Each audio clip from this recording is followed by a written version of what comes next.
So a cryptocurrency is essentially a software token that is used to power a blockchain-based platform. So for example, Ethereum, you may have heard of. Ethereum is the platform that is geared towards smart contracts, and the cryptocurrency Ether is the software token that actually powers that platform. So each time a smart contract is run, a small bit of the cryptocurrency is used. And in Veredictum's case, we're producing a cryptocurrency called Ventana. If people successfully find pirated content, they'll get rewarded with Ventana. And equally, when we look at the distribution side of our platform, they will actually be rewarded by making available bandwidth and computing power to help distribute content.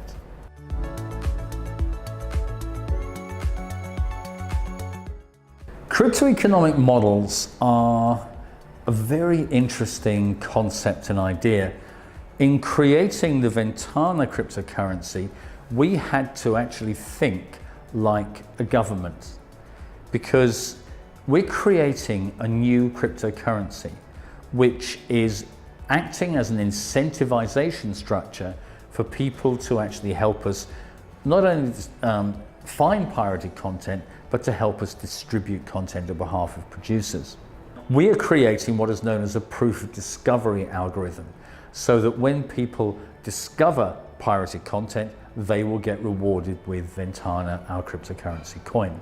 In terms of the actual cryptocurrency itself, we have to look at the idea of how many cryptocurrency coins are we actually going to produce. We have developed a deflationary structure for our cryptocurrency coin. So for the first 2 years, we reckon it's going to take us to develop the whole platform. We will have our what is known as minimum viable product. So we will be offering individuals that are working with us in the infrastructure, we'll be offering them Ventana to help us test the actual structures that we're working on. Then after year 2, when the product is actually live and we've got paying customers coming in, paying us money to search for pirated content and to distribute content effectively as well, they will be paying us on the one hand. That will get converted into Ventana. They'll pay us in dollars, or they can use Ventana itself. That'll get converted into Ventana, and that'll be made available for the infrastructure. After the second year, we will reduce the number of coins that are available to be mined every year. And the intention within our cryptoeconomic model is to reduce those by 20% per year. We're working on the basis that the value of our cryptocurrency coin will, with reasonable expectation, the more acceptance that we have for our platform, the more film studios are using it, the more YouTubers are using it, etc., the more demand there will be for our cryptocurrency coin. And as a result, the price of that coin is likely to rise. Not saying that it's going to rise, but it's likely to rise. And if that rises, then people will actually get more money by providing the infrastructure than the cost of providing that infrastructure. We want to actually establish a controlled flow of coins that come onto the market as a result of direct activities being carried out by the infrastructure that are behind us.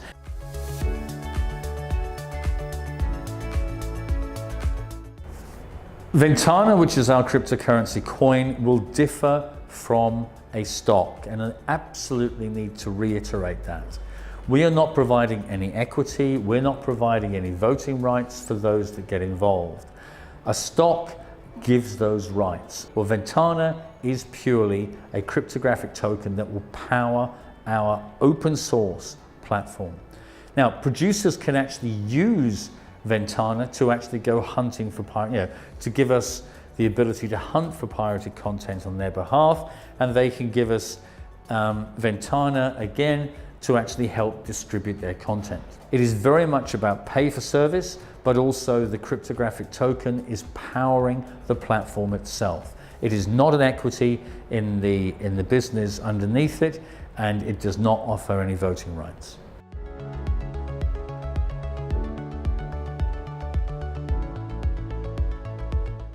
Some of the challenges of valuing a new token are very interesting. The value of anything is going to be driven by demand and supply. So in terms of valuing, it's all about what forces will drive the price up and what forces will drive the supply down. And if those two forces work in the correct way, we estimate that the value of the coin will rise. So it's incumbent upon us to talk to the film industry, which we're doing, to talk to YouTubers, which we're doing, to talk to other developers, which we're doing, to all look at these ideas of setting up partnerships with companies. So in terms of actually valuing a token, it is all based around pure demand and supply.